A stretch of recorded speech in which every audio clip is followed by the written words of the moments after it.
Matthew chapter 28 verse 19. Go therefore and make disciples of all nations, baptizing them in the name of the Father, of the Son, and of the Holy Spirit, teaching them to observe everything I have commanded you, and I am with you always, even to the end of the age. Sa Tagalog po ay, dahil dito, magsiayon nga kayo, at gawin ninyong mga alagad ang lahat ng bansa, na sila'y inyong bautismuhan sa pangalan ng Ama at ng Anak at ng Espiritu Santo. Isa na naman po magandang araw. Ngayon pa lamang po ay pinaghihingi ko na ng paumanhin yung mga ingay sa background, sa surroundings, yung mga ingay sa labas, yung mga yung mga motor at yung mga kalabog sa taas. Dahil ako po yung nasa church ulit ngayon at dito tayo inabutan ng devotion dahil yun nga po, may practice kami sa darating na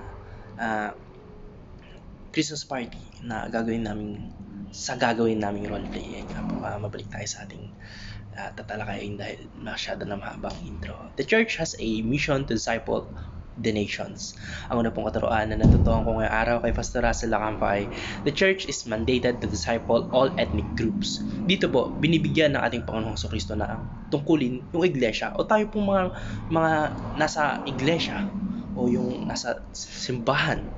Dahil yung iglesia po, hindi po ito yung inuulit ko po, hindi po ito yung organizations o yung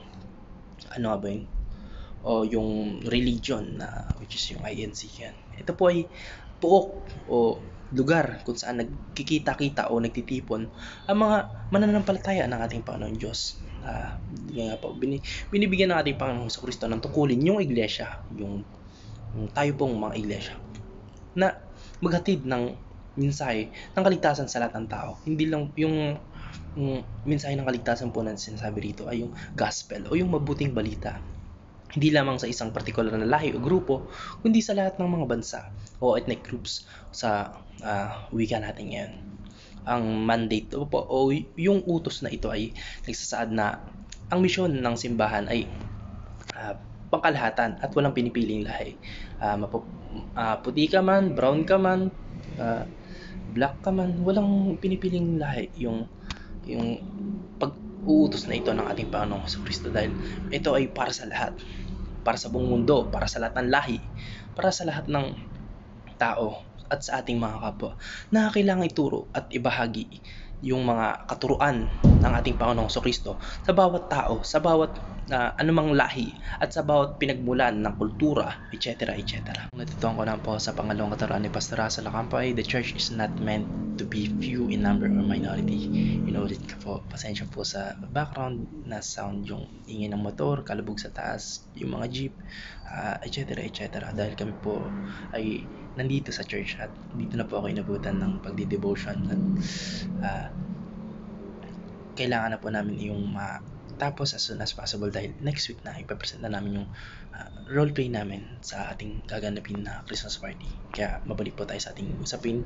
The church is not meant to be few in number or a minority.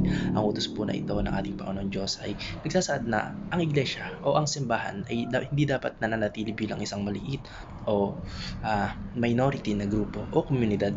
Sa halip, ang layunin po ng misyon na binigay ng ating Panginoong Jesucristo ay upang yung gospel ay makarating sa lahat ng tao o yung magandang balita ay makarating sa lahat ng tao sa buong mundo at sa simbahan ay magpapalago at maging malawak yung simbahan po natin. Hindi nag-i-stay sa kukunting miyembro lang kundi para lago dapat kagaya pa ng CLCC na kung dati less than 20 lang, batch 1, naging 80 plus, naging 100 plus, at currently almost 200, which is sobrang gandang balita dahil dito pa lang na sasaksihan na natin yung development o yung pagtaas ng community natin sa Change Life Christian Church. Kaya ang lahat po ng mga bansa o ethnic groups ay nagpapahiwatig na ang simbahan ay dapat magsikap na maabot ang bawat tao sa buong mundo. Hindi lang po nahirap, hindi lang po mayaman, hindi po tayo tumitingin sa skin color, sa race, o sa kung ano yung kultura nila. Kaya sa madaling salita po, ang simbahan ay nilikha upang mas maging malaki at maging makapangyarihan na binubuo ng mga alagad mula sa lahat ng lahi at bansa na sumasamba sa ating Panginoon Diyos. Ang misyon po ng simbahan ay ang pagpapalaganap ng Ebanghelyo at ng magandang balita o ng gospel. At ito ay dapat magbunga ng malawakang paglago at pagdami ng mga alagad o ng mga sumasamba sa ating Panginoon Diyos. Ang natutuhan ko naman po sa pangatlong taruhan ni Pastor Russell Acampo ay the church is the commission to transform nations into godly nations. Kapag sinabi po ng simbahan na transform nations into godly nation, o yung ibig sabihin po dito na transformation into godly nations ay nangangahulugan na ang simbahan ay may tungkulin na magtaguyod ng mga alaga ng kaharian ng ating Panginoon Diyos, tulad ng katarungan